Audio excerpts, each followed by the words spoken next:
syempre, kinakailangan na ito yung quality. Hindi baling mahal siya, pero talagang alam mo na yung mga produkto na yun talaga yung mahal na dapat mailagay mo dun sa Kakarnal mo sa atin. So ito ba yung mas mura o mas mahal? hindi kailangan, syempre, mas mahal. Dahil pag mahal yung ingredients o yung produkto, syempre, ang quality nun maganda. Pag mura, nakakamura ka nga, hindi naman ganun kasarap ang kakalabasan.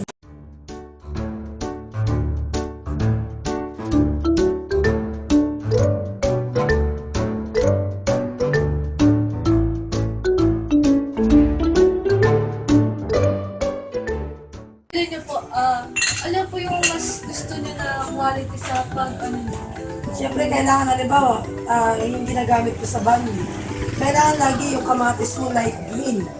Kasi pag orange siya, yung hinog na, madali siyang umasim at saka nagtutubig. Pero pag light green na kamatis yung ginamit mo, maganda ang kakalabasan ng pagpapalaman sa bandi. Tapos, pagdating naman sa sibuyas, kailangan mga good size, sibuyas na puti. Ang kaibahan ng puti sa pula, yung puti manamis-namis, yung pula maanghang. Tapos, kaya kahit mas mahal ang presyo ng puti, talagang pinipilit namin maabot yung ano na yun, yung ingredients na yun, para hindi nagbabago ang lasa ng paninda namin na bali. Ano po hinahandle ang mga customers na mainitin?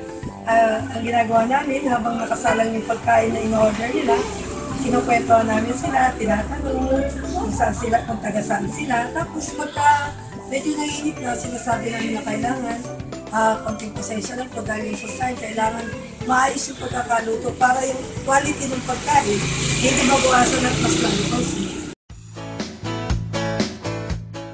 Luto, may init time po ba ito?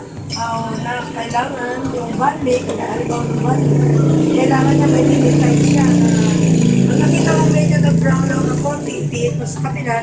Tapos pag nakita mo brown na rin yung kapila, nung pwede mo na itahon, lagyan mo na siya ng pinaka-sauce.